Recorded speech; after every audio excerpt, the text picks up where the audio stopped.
How did helping a friend put you in the hospital? My friend Isabelle begged me to help her scrape lead paint from her mom's old bedroom before her brother Ian got home because their dad was moving into that room tomorrow. She'd been trying to make the house safe since their mom died 2 months ago, but Ian wouldn't let her change anything.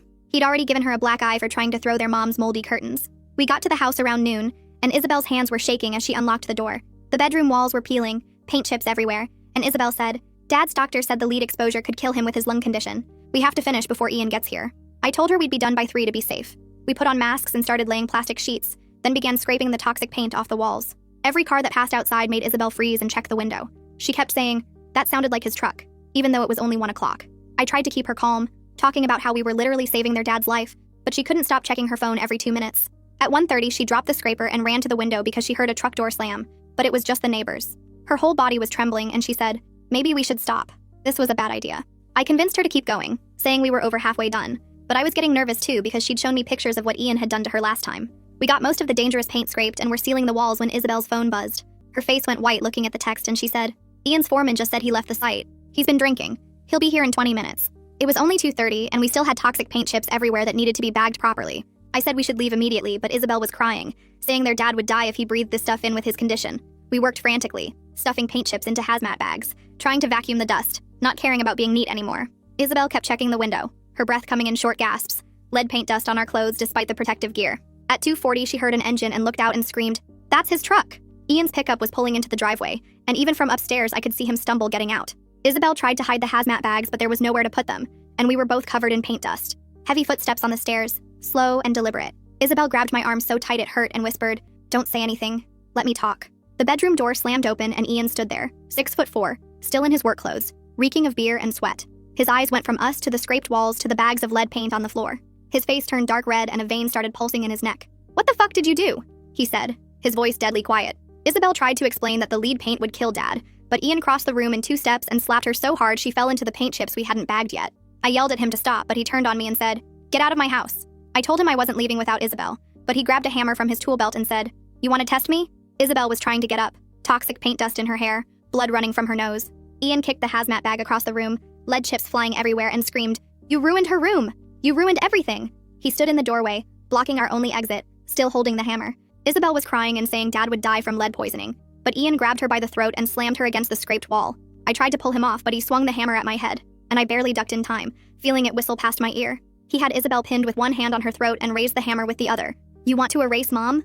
I'll erase you." I grabbed the scraper and slashed at his arm, making him let go of Isabelle. She gasped for air and tried to run past him, but he caught her hair and yanked her back, throwing her into the bags of toxic paint. He came at me with the hammer and I backed up, but there was nowhere to go in the small room. He swung and I felt it graze my shoulder, sending shocking pain down my arm. Isabelle grabbed his leg and he kicked her in the stomach, making her curl up gasping. He stood over her with the hammer raised and said, "You're just like Dad. Couldn't wait for her to die. Probably helped her along." Isabelle sobbed that she was trying to save Dad, but Ian brought the hammer down, stopping just inches from her head, punching a hole in the floor. "Next one won't miss," he said. I tried to tackle him, but he was too big and threw me into the wall, my head hitting hard enough to see stars. Through blurry vision, I saw him standing over Isabelle with the hammer raised again, his face twisted with grief and rage and alcohol, and she was begging him to remember that Mom wouldn't want Dad to die from lead poisoning. He was crying now too, screaming about how Isabelle had killed their mom by putting her in hospice, how she'd given up on her. The hammer was shaking in his raised hand, and I couldn't get up fast enough and Isabelle was trying to crawl away, but he planted his boot on her back, pinning her down. "Mom's room stays exactly how she left it," he said, and started bringing the hammer down. I rolled hard to my right just as the hammer came down, and the floor exploded where Isabelle's head had been, wood splinters flying everywhere. Isabelle was already scrambling on her hands and knees toward the door, lead paint chips sticking to her clothes, while Ian stood there with snot running down his face, tears mixing with the sweat. He yanked the hammer out of the floor and swung it sideways at me, missing by inches as I kept rolling. Isabelle made it to the doorway, but Ian spun around and brought the hammer down again, punching another hole in the floor right behind her feet. She let out this terrible scream and kept crawling while I grabbed a paint roller and threw it at his head. It bounced off his shoulder and he turned back to me, raising the hammer high, his whole body shaking with rage. That's when we heard the sirens, faint at first, but getting louder fast, and Ian froze with the hammer still raised above his head. His eyes went wide and he looked at the window, then back at us, then at the window again. Isabelle used that second to crawl past him into the hallway while I lunged forward and grabbed his ankle with both hands. He stumbled forward, almost falling, and the hammer slipped from his grip and clattered across the floor. Ian kicked backward hard and his boot caught me right in the ribs, sending this sharp pain through my whole chest. He bent down to grab the hammer again, but now there was pounding on the front door, loud and official sounding, and someone was shouting something about police. Ian stood there breathing hard, looking between us and the stairs, his face all twisted up with confusion and rage and fear. The The pounding got louder, and then we heard this huge crash as the front door got kicked in. Boot steps thundered up the stairs fast and heavy, while Ian backed up against the wall and dropped the hammer. 2 cops burst through the bedroom door with their guns out, screaming for everyone to get on the ground right now. Isabelle and I dropped flat immediately, my face pressed against the lead paint dust on the floor. Ian started waving his arms around, yelling that this was his house, his mother's room. They had no right to be here. One cop kept his gun on Ian while the other moved closer, telling him to get down. Get down now. Ian took 1 step forward, still yelling about his rights, and both cops rushed him at once. They slammed him into the wall so hard a picture frame fell and shattered. It took both of them to wrestle him down, one on each arm, while he kept struggling and screaming about his mother's room. They got him face down, and one cop put a knee on his back while the other pulled his arms behind him. The cuffs clicked on and Ian was still yelling, but it was muffled now with his face pressed into the floor. More people came up the stairs, and suddenly there were EMTs everywhere. One knelt next to Isabelle, who was coughing and spitting up blood, her throat already turning purple where Ian had grabbed her. They put this collar thing on her neck and rolled her onto a board real careful, strapping her down while she kept trying to talk but could only make these raspy sounds. Another medic shined a light in my eyes and felt the back of my head where it hit the wall, his fingers coming away with blood on them. He asked me questions about what day it was and who the president was while checking my shoulder where the hammer had grazed me. Someone went downstairs and found Isabelle's dad in his chair, wheezing bad and confused about all the noise. The EMT took one look at him and the lead dust everywhere and called for oxygen right away. They put a mask on his face and helped him to his feet, but he could barely walk, kept asking what was happening. Where was Isabelle? A third ambulance pulled up outside and more EMTs came in with a stretcher for him. The cops were taking pictures of everything, the holes in the floor, the blood on the wall, the lead paint chips scattered everywhere, the hammer. They bagged the hammer as evidence and took pictures of Isabelle's throat and my head and shoulder. The ride to the hospital was all sirens, and the EMT kept asking me to stay awake, stay with him, while my head felt like it was splitting open. In the emergency room, they put Isabelle in the bed next to mine with curtains between us, but I could hear her trying to talk to the nurses. Dr. Gita Bar came in and ordered CT scans for both of us right away, plus blood tests to check how much lead we'd been exposed to. She was real gentle, taking pictures of every bruise and cut with this special camera, measuring them with a ruler, writing everything down. She asked me to tell her exactly what happened, speaking slow and clear into a recorder. They wheeled me to the CT machine and made me lie still while it spun around my head, then brought me back to the ER where Isabelle was getting her scan done. Detective Bennett Rollins showed up while we were waiting for results, this older guy with a notebook who pulled a chair between our beds. He was patient, letting Isabelle write her answers since she couldn't talk well, having me go through everything from when we got to the house at noon. He wanted every detail about the paint scraping, when Ian arrived, what he said, what he did with the hammer, how many times he swung it. Rollins wrote it all down and had us both sign statements even though Isabelle's hand was shaking so bad her signature looked wrong. Then Francine Pratt from Domestic Violence Services came in, this woman with kind eyes who sat next to Isabelle's bed and talked soft about safety planning and restraining orders. Isabelle kept writing the same thing over and over on the paper Francine gave her, that she just wanted to save her dad. She just wanted him to be safe from the lead paint. Tears were running down Isabelle's bruised face and onto the paper, smearing the ink. The detective's phone started buzzing and he checked it while Francine kept talking to Isabelle about what would happen next. Rollins held up his finger and answered, then started writing fast in his notebook while someone on the other end talked loud enough that we could hear a man's voice but not the words. He hung up and told us that was Ross Bradford, Ian's foreman from the construction site, confirming Ian had left work drunk around 2:30 after drinking during his lunch break. Ross had tried to stop him from driving, but Ian grabbed a wrench and threatened to bash his head in if he didn't back off. The detective wrote down everything Ross said about Ian being drunk at work before and having anger problems on job sites. A new doctor came in wearing scrubs and introduced himself as Abraham Zhao, saying he needed to check on Isabelle's dad right away because of the lead exposure.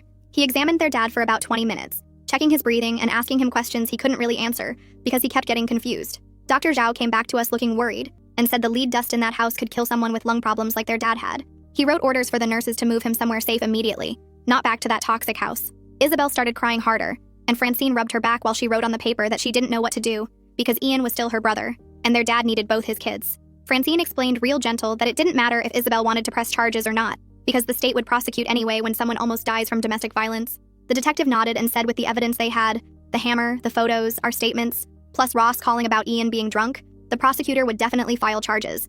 Isabelle kept shaking her head and writing that this would tear their family apart, but Francine said the family was already torn apart when Ian started hitting her. My head was pounding so bad I could barely focus, but I heard the detective say Ian would probably make bail by tomorrow since he had no record. That made Isabelle grab my hand so tight it hurt, and she looked at Francine with huge scared eyes. The detective said not to worry because we'd get a protective order, but I could tell Isabelle didn't think a piece of paper would stop her brother. The next morning, they discharged me with papers about concussion protocol, telling me to watch for headaches, dizziness, confusion, and to come back if anything got worse. My shoulder was wrapped up tight and they gave me pills for the pain, but warned me not to take too many because of the head injury. The discharge nurse handed me a stack of papers including the bill estimate, and I almost threw up when I saw it was already over $3,000 just for the emergency room visit and CT scan. Isabelle was getting discharged too, but they were keeping her dad for observation because of his breathing problems and confusion from the lead exposure. We went back to the house with a police escort to get some clothes and medicine for Isabelle's dad, and that's when the lead hazard inspector showed up with his testing equipment. He spent 2 hours taking samples from the walls, floor, and air, then put bright yellow tape across the bedroom door with big warning signs about toxic hazard. The inspector told us the room was completely unsafe for humans until professional lead abatement was done, and when he gave us the estimate, Isabelle broke down sobbing because it was $15,000 minimum. Francine had followed us to the house and she started making calls right away, arranging for a locksmith to come change all the locks that afternoon. She also connected Isabelle with emergency victim assistance funds that could help with temporary housing and some of the lead cleanup costs. While we waited for the locksmith, Francine pulled 2 small cans of pepper spray from her bag and showed us exactly how to use them, making us practice the motion over and over. She said to aim for the eyes and spray in a sweeping motion, then run immediately and call 911. The locksmith changed every lock on the house and gave Isabelle 3 sets of keys, telling her not to give any to family members who might give them to Ian. That afternoon, we got a call that Ian had made bail like the detective predicted, and within an hour, Isabelle's phone started blowing up with messages from aunts and cousins saying Ian was telling everyone she was destroying the family. Isabelle showed me the texts with shaking hands, one aunt calling her selfish, a cousin saying she provoked Ian by touching their mom's room, another relative saying she was killing their dad by putting him in a facility. Dr. Zhao had arranged for their dad to go to a rehab place for 2 weeks while the lead got cleaned up, but he kept asking why he couldn't go home and didn't understand why Isabelle was keeping him away. We met Detective Rollins at the courthouse the next day to file for an emergency protective order, and he helped us fill out all the paperwork, explaining every question and making sure we included all the details about the hammer attack. The judge read through everything and granted it immediately for 2 weeks based on the evidence, telling the clerk to have it served to Ian right away. The order said Ian had to stay 500 feet away from Isabelle, me, and their dad, and if he violated it, he'd go straight to jail. Rollins gave us both his card and said to call immediately if Ian showed up anywhere or tried to contact us through other people. More relatives started calling Isabelle to say she was wrong for getting the courts involved, that families should handle things privately, that their mom would be ashamed of her for putting Ian in the system. Isabelle stopped answering her phone except for me, the detective, and Francine, but the voicemails kept coming from family members saying she needed to drop everything before it was too late to fix this. Detective Rollins called me the next morning asking if I could bring my phone to the station. I met him there and he plugged it into their computer system to download all the photos I'd taken of Isabelle's injuries over the past months. He pulled up each image on his screen, zooming in on the bruises and cuts, taking notes about dates and times. Isabelle arrived with her phone too and had even more pictures, including ones from when Ian broke her wrist last year that she never reported. The detective's face got darker looking at each photo, especially the ones showing fingerprint bruises on her throat. He said he'd gotten the neighbor's doorbell camera footage that caught all the screaming and the sound of things breaking. The neighbor had saved everything from that day plus 3 other times Ian had shown up drunk and violent. Rollins played part of the audio for us, and hearing Ian's voice threatening to kill Isabelle made my hands start shaking again. He told us this was one of the strongest cases he'd seen with this much evidence. That afternoon, Ross Bradford came to the station to give his statement about Ian at work. Ross sat in the interview room telling the detective how Ian had been drinking on job sites for months, getting more aggressive with everyone. He described how Ian nearly killed a coworker the week before with a sledgehammer over who got to use the nail gun first. The guy only survived because 3 other workers pulled Ian off him. Ross had written everything down, dates and times of Ian showing up drunk, threatening people with tools, punching holes in walls when things didn't go his way. He said the whole crew was scared of Ian, but the boss wouldn't fire him because he was one of their best workers when sober. 2 days later, Isabelle got a text from the sheriff's office that they'd served the restraining order to Ian at his apartment. The deputy had to bang on the door for 20 minutes before Ian opened it, still drunk from the night before. They made him hand over his hunting rifle and 2 handguns right there, which he fought about until they threatened to arrest him. Isabelle showed me the notification on her phone confirming the order was active, and she could finally breathe a little easier. That same week, I started having problems I didn't expect. Every time I heard hammering from the construction site near my apartment, my whole body would freeze up and I'd start sweating. I couldn't sleep without checking the locks on my door 5 or 6 times, then getting up to check them again. My doctor said it was normal after what happened and gave me anxiety pills to help me sleep. She also gave me a referral for trauma counseling, but the first appointment wasn't for 3 weeks. Isabelle was dealing with her own crisis because the rehab place called saying her dad had to leave in 5 days. His lung condition meant he needed special medical equipment and round-the-clock monitoring that most places couldn't provide.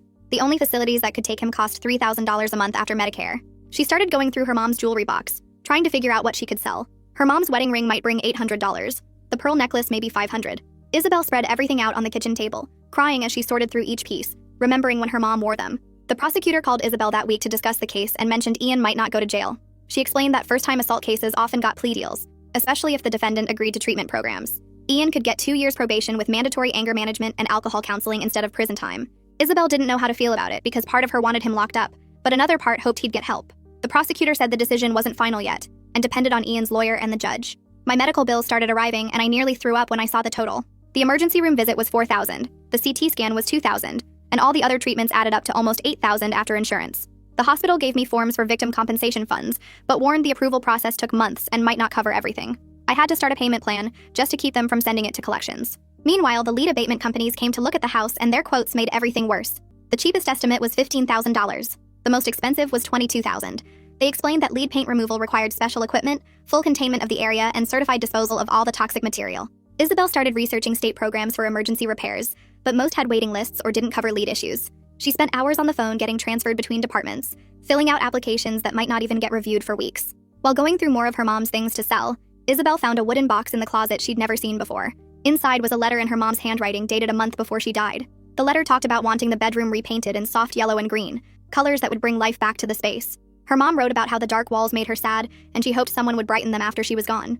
Isabelle sat on the floor sobbing, realizing her mom would have supported everything she was trying to do. The next morning, we took the letter to show Detective Rollins and Francine at their offices. They both read it carefully and said it would help show the judge why Isabelle was in that room that day. Rollins made copies for the case file and gave us the originals back. Francine said the letter proved Isabelle was honoring her mom's wishes, not destroying her memory like Ian claimed. They would use it at the upcoming hearing to show Isabelle's real motivations for trying to fix the room. 3 days later, we sat in the courthouse waiting room with our hands shaking, while other people went in and out of different hearing rooms. Isabelle kept checking her phone to make sure her dad's aide knew where we were in case something happened. The bailiff finally called our case number, and we walked into the small courtroom where Ian was already sitting with his lawyer at the other table. He looked smaller somehow, wearing a suit that didn't fit right, and he wouldn't look at us even when we walked past. The judge read through all the paperwork while we sat there sweating, then asked Detective Rollins to explain what happened. Rollins stood up and described the attack in detail, showing the photos of our injuries and the damaged room on a screen. The judge's face got harder with each picture, especially the one of the hammer hole in the floor next to where Isabelle's head had been. Ian's lawyer tried to say it was a family dispute that got out of hand, but the judge cut him off and asked if he'd seen the medical reports. She went through each injury, asking the doctor who'd treated us to confirm the damage. After an hour of testimony and evidence, the judge extended the restraining order for a full year, saying Ian had to stay 500 feet away from Isabelle, me, and their dad. Ian's face went red, but his lawyer grabbed his arm to keep him from saying anything. We left through a different exit while Ian had to wait inside for 30 minutes, so we could get away safely. That same afternoon, Ian's union rep called Isabelle to say they'd put him on unpaid leave until the criminal case was done. His employer sent a letter saying he couldn't come back without finishing substance abuse treatment first. Isabelle found out from a cousin that Ian was already behind on his truck payment, and his landlord was threatening eviction. The financial pressure was hitting him hard, which his lawyer said might make him more willing to take whatever plea deal the prosecutor offered. A week later, Ian's lawyer told the prosecutor that Ian would enter a 30-day inpatient program at a treatment center 2 hours away. The judge made it a condition of his bail, so he didn't have a choice about going. Isabelle cried when she heard because part of her hoped maybe he'd get better, even though she was still scared of him. She kept saying their mom would have wanted him to get help years ago. While Ian was in treatment, Francine called with good news about the emergency state funds for the lead work. She'd pushed the application through the system and gotten approval for $12,000 toward the abatement. My victim compensation also came through for $5,000, which wasn't everything but covered most of my medical bills. The relief of not drowning in debt made me cry in my car after opening the letter. The professional crew showed up at the house wearing white hazmat suits with special breathing equipment that looked like something from a movie. They put up plastic sheeting to seal off the hole upstairs and brought in machines that created negative air pressure. Isabelle couldn't watch them work because it made her think of that day, so I went to supervise and make sure they got everything. The crew chief showed me how they had to wet down every surface before scraping to keep the lead dust from spreading. They worked for 3 days straight, filling special containers with all the contaminated material. While they worked on the lead, Isabelle and I started packing her mom's things from the rest of the house. We found photo albums, her mom's wedding dress, jewelry that had been hidden in shoeboxes, and cards from every birthday and holiday. Isabelle wanted to keep the meaningful stuff, but knew they couldn't store everything. We donated clothes to the women's shelter and gave furniture to families who needed it. Each item we packed felt like we were finally honoring her mom's memory the right way instead of keeping a poisoned shrine. After the crew finished and the inspector cleared the house, we brought Isabelle's dad to see the room. The walls were sealed and painted fresh white, ready for the soft colors his wife had wanted. He stood in the doorway for a long time, then walked in and touched the walls with shaking hands. Tears ran down his face as he told us he'd known the lead paint was dangerous for years, but was too scared of Ian to do anything about it. He kept apologizing to Isabelle for not protecting her, for letting Ian hurt her all those years. 2 weeks into Ian's treatment, the prosecutor called with the plea deal offer.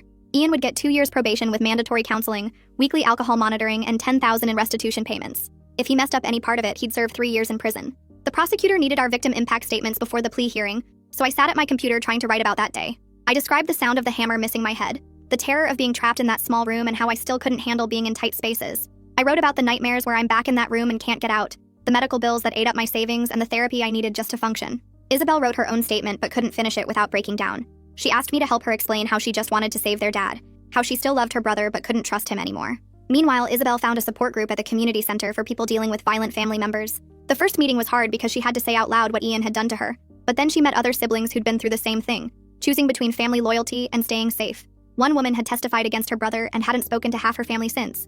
Another man's sister had nearly killed his wife, and he still struggled with guilt about getting her arrested. They all understood the weight of loving someone who hurt you, the confusion of wanting them to get better while needing them to stay away. The plea hearing happened 3 weeks later, and Isabelle asked me to come with her, even though my shoulder was still in a sling from where Ian's hammer had grazed it. We sat in the back row of the courtroom watching Ian in his cheap suit standing next to his public defender, while the prosecutor read out the charges. Ian had to stand up and tell the judge exactly what he did that day, his voice cracking when he admitted to hitting Isabelle with a hammer and threatening to kill her. He said he was drunk and angry about their mom's death and took it out on us, and the judge made him describe each specific act of violence while Isabelle gripped my good hand so tight my fingers went numb. The judge accepted the plea and told Ian he was getting 2 years probation with mandatory anger management and alcohol counseling. Plus, he had to pay $10,000 in restitution split between Isabelle and me. She explained that any violation of probation meant automatic prison time, no second chances, and the no contact order would stay in effect the entire time. Ian nodded and said he understood while his lawyer wrote everything down, and then the bailiff let him out through a side door without him ever looking back at us. I started physical therapy the next week for my shoulder, doing these painful exercises with rubber bands while the therapist kept asking about my range of motion. The counselor my doctor recommended was this older woman who had me walk through the attack over and over until I could talk about it without shaking. She helped me understand that there was nothing else I could have done to protect Isabelle, that I'd already risked my life trying to stop Ian, and the guilt I felt about not preventing the attack wasn't rational. Meanwhile, Isabelle's dad finally agreed to sign a healthcare proxy, making Isabelle his official medical decision-maker, after his doctor explained how close he'd come to dying from lead exposure. He sat in his hospital bed with tears running down his face, apologizing to Isabelle for not protecting her from Ian all these years, saying he'd been too scared of his own son to stand up to him. Isabelle just held his hand and told him it wasn't his fault, that Ian's drinking and grief had turned him into someone none of them recognized anymore. The social worker at the hospital helped arrange for a home care aide to start coming 3 times a week once he got discharged. Someone trained to watch for signs of elder abuse who had a direct line to Adult Protective Services. The aide was this tough woman named Maria, who took no nonsense and immediately started organizing medication schedules and doctor appointments while teaching Isabelle how to properly monitor her dad's oxygen levels. Isabelle and I sat in my apartment one night eating takeout and made each other promise we'd never try to handle something dangerous alone again. We both got those security systems with panic buttons that connect straight to 911, and Isabelle had extra locks installed on every door in the house. The prosecutor called a month later saying Ian's counselor had sent a letter through their office because Ian had written an apology, but the no-contact order meant he couldn't send it directly. Isabelle stared at the sealed envelope for a long time before putting it in a drawer, saying she wasn't ready to read whatever excuses he'd come up with. By then, the house was completely different with fresh white paint covering all the walls, new locks on every door, and special air filters to make sure there wasn't a trace of lead dust anywhere. Isabelle's dad could finally breathe easy and started spending whole afternoons in the living room watching game shows instead of staying in his bedroom all day. The inspector came back for a final check and gave them a certificate saying the house was completely safe, which Isabelle framed and hung in the hallway like it was a diploma. 3 months after the attack, I realized I'd slept through the whole night without waking up in a panic or needing the anxiety medication my doctor had prescribed. The nightmares were getting less frequent and I could actually go to work without jumping every time someone dropped something heavy. My boss had been really understanding about letting me work from home when I needed to and adjusting my schedule around therapy appointments. Isabelle called me crying one afternoon, but for once it was happy tears because her manager had pulled her aside and promoted her to team lead after learning everything she'd been dealing with. The promotion came with a big raise that would cover her dad's home care costs with money left over for the first time in months. She said her coworkers had been incredible, covering her shifts when she had court dates, and even starting a collection to help with her legal fees. The first restitution payment came through the next week, $500 that helped cover some of my medical bills, with Ian required to keep paying that amount every month for the next 20 months. It wasn't really about the money, but knowing he had to take responsibility for what he'd done, that there were real consequences he couldn't drink away or pretend didn't happen. The prosecutor's office sent another update 3 weeks later saying Ian had finished his 30 days and moved into a sober living house on the other side of town with 10 other guys in recovery. His counselor had to send monthly reports to the court, and the first one said Ian was going to his required AA meetings every morning at 7 and participating in group therapy 3 times a week. Isabelle found out through their aunt that Ian got a sponsor who was making him work through the 12 steps and write in a journal every night about his feelings instead of drinking them away. The sober living house had strict rules about curfews and random breathalyzer tests, and Ian had to get permission just to go to the grocery store. Meanwhile, the first restitution check arrived for $500, which covered part of my emergency room bill, and Isabelle used her portion to pay for her dad's prescriptions. The court clerk said the payments would keep coming every month for almost 2 years, and even though it wasn't huge money, it meant Ian had to stay employed and couldn't just disappear. Isabelle's dad started getting stronger once they moved him back home to the lead-free house, and his lung doctor said his breathing tests were improving every week. He could walk to the kitchen without his oxygen tank and started doing crossword puzzles at the dining table while Isabelle cooked dinner. The home care aide taught him exercises to rebuild his strength, and he was actually laughing at old sitcom reruns instead of just staring at the wall. One evening, Isabelle's cousin Maria showed up at the door with a casserole and an apology, saying she'd been wrong to blame Isabelle for breaking up the family. Maria admitted she hadn't understood how bad Ian's drinking had gotten or how dangerous the lead paint was for their dad. 2 more relatives called that week saying they wanted to help with doctor appointments and grocery runs after hearing the real story from the prosecutor's report. Isabelle cried when her uncle offered to pay for a cleaning service so she wouldn't have to do everything herself anymore. My physical therapy sessions went from twice a week to once a week, as my shoulder got its full range of motion back. The therapist showed me strengthening exercises I could do at home, and after 2 months I could lift my arm over my head without any pain. My regular therapist said I was making great progress processing the trauma, and we moved from weekly appointments to every other week, then monthly check-ins. I helped my neighbor fix her fence one Saturday, and didn't panic when she brought out a hammer, which felt like a huge victory. Isabelle surprised me by signing up for volunteer training at the domestic violence hotline after her support group leader mentioned they needed Spanish speakers. She went through 40 hours of training on safety planning and crisis intervention, learning how to help other people escape dangerous situations. Her first shift was scary, but she said it felt good to turn her nightmare into something that could save someone else's life. The training coordinator said Isabelle was natural at it because she really understood what callers were going through. 5 months after the attack, we were sitting in Isabelle's kitchen while her dad worked on a puzzle at the table, and she was making enchiladas for dinner. The walls were painted the soft yellow her mom had picked out years ago from a paint sample she'd kept in her jewelry box. Her dad was telling us about the birds he saw at the feeder that morning and asking if we wanted to watch Jeopardy with him after dinner. The house smelled like cilantro and onions instead of dust and fear. Isabelle had hung her mom's favorite photos back up, but in new frames and added pictures from healthier times. The 6th restitution payment had just cleared, and my credit card debt from the medical bills was finally going down. Isabelle's work insurance covered most of her dad's ongoing care, and the raise from her promotion meant she could afford the co-pays without stress. Ian's counselor sent another update through the court saying he'd stayed sober for 5 months and got a job with a moving company that didn't involve construction sites or tools. He was still living at the sober house and attending meetings, had finished step 4 of his program, and his sponsor said he was actually doing the work instead of just going through the motions. The no-contact order was still in place for another year, but Isabelle said maybe someday far in the future they could have a conversation, though she wasn't ready to think about that yet. Her dad didn't mention Ian anymore except to ask the lawyer if the restitution was still coming on time. I went back to helping friends with normal stuff like painting bedrooms and installing shelves without my hands shaking or needing to check exits. Isabelle kept volunteering at the hotline every Tuesday night and started leading support group sessions for Spanish-speaking survivors. We learned that getting help wasn't weakness and that sometimes the strongest thing you could do was admit you couldn't handle something alone and call for backup before it was too late. Makes you wonder, right? All those years of medical records might have been the one thing that left Dad's lawyer completely quiet during cross-examination. Like the video, it helps more than you think.